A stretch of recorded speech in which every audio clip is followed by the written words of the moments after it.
All right, we are here with a special campus minister edition of our video blog. We have Bill Vaughn, who is a campus minister at the Newman Center and who has been my compatriot along this trip.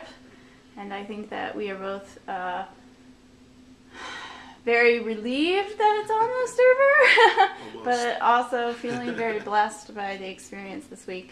So I'm just going to ask Bill, what are your initial reactions? I'm just continually awed by all of our students here. I've really never been around such an incredible group of students who dove so fully and completely into the service that they did this week. And just seeing them having such an incredible time doing such good work is a beautiful thing. It's humbling for myself as a campus minister to see that, and makes me real proud to see them do that. And hearing their insights every night at reflection as well is just mind-blowing, that some of the thoughts they have are, well, I'm sure you've heard them all in their blog so far. So it's just being around them is just wonderful. And then obviously being at the Inn and Delaware Park and the rest has been absolutely incredible as well. Speaking personally, I mean, it's difficult for us as campus ministers because we have a professional duty. It's really hard to also balance the personal. But what has been going on, with you personally as you've journeyed through your week? Because I mean, you and I have been doing service the whole week too. We haven't just been letting them go out and been sitting Right. back in the house, Yeah. doing nothing all day. Right, exactly.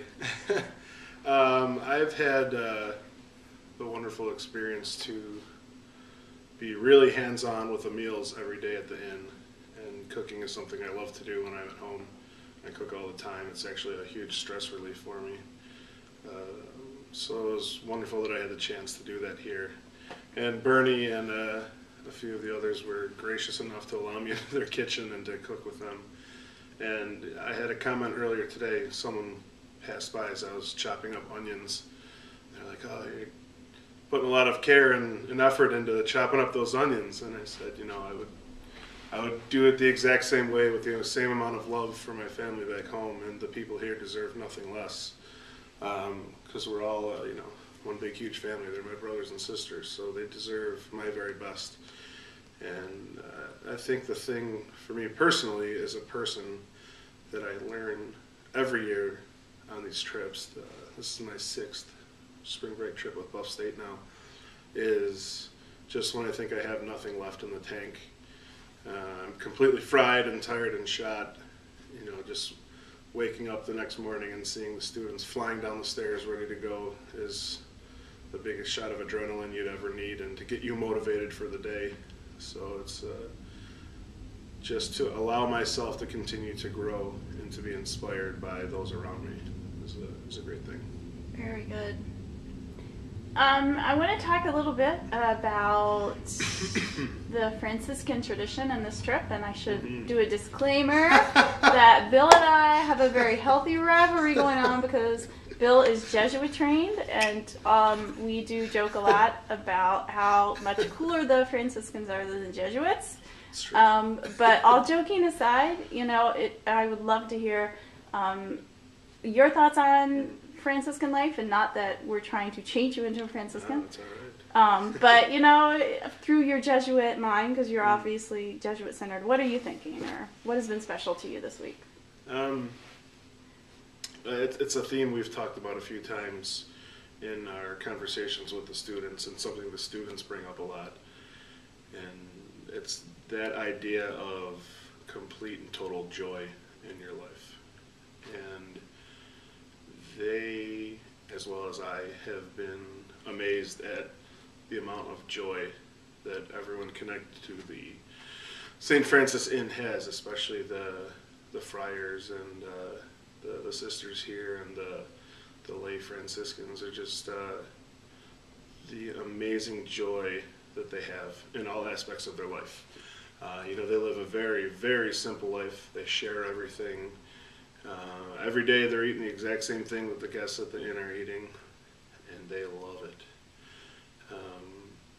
this joy doesn't mean that it's completely stress-free, and it doesn't mean that they're living lives with no problems and no issues. It's not that, but it's being able to find the good in the times of bad and to know that God's in everything at all times.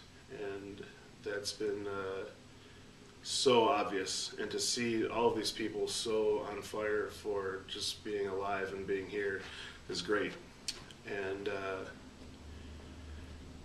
I don't know, it's hard to find the words sometimes, because I'm just so awed by the love and devotion these people have for what they do. And I mean, it's Francis, it's where they get it from. It's just an incredible person. And you can see that, one of the most famous quotes, and preach the gospel at all times if necessary, use words, and you can see that all the time with how they interact with the guests at the inn or wherever they might be. Any of the Franciscan ministries we've been exposed to this week, and it's just the love that they have for everybody, because they see God in everybody, and they know that there's complete dignity and worth in that. It's a beautiful thing. Great. Anything else on your mind you want to share with the world? Just for all of you back home who have been following us along, thanks. It's great. This has been a new journey for us, and obviously it's one thing to see what we're talking about here, but we just encourage you all to do a little bit of this whenever you can in your life. Even if it's just smiling at someone as you pass on the street, or opening the door for someone, just finding that opportunity to do a little extra. And now I'll slide my just small amount of Ignatian spirituality in here. Sorry, I had to. Something we talk about with the students, but it's great. It's the idea of the Magis, the more. What more can we do for our fellow humans? What more can we do for our love of God? And when you think you have nothing left in the tank, continually striving to do a little bit more. Great. Yeah. And with that, we'll also give a shout out to the Buffalo State Newman community who helped fund this trip through our pancake breakfast and just general donations. Absolutely. And also we have a thank you to Buff State. You want to do that? Yeah, as always, USG, thank you so much for your incredible donation to us to be able to make sure that we can fund for the van. Without your help, we really wouldn't be able to make these experiences come to light, especially in the office. Lynn Korn, with all your help, you're incredible. Thank you so much. And just everyone at Buff State in general, we continue to have an incredible relationship with you, so thank you very much. Thank you. We thank Bill. He has been a trooper this week. He has kept us on task. He's gotten us in the van when we needed to be. And it's been great to have him with us, so thank you very much. Thank you.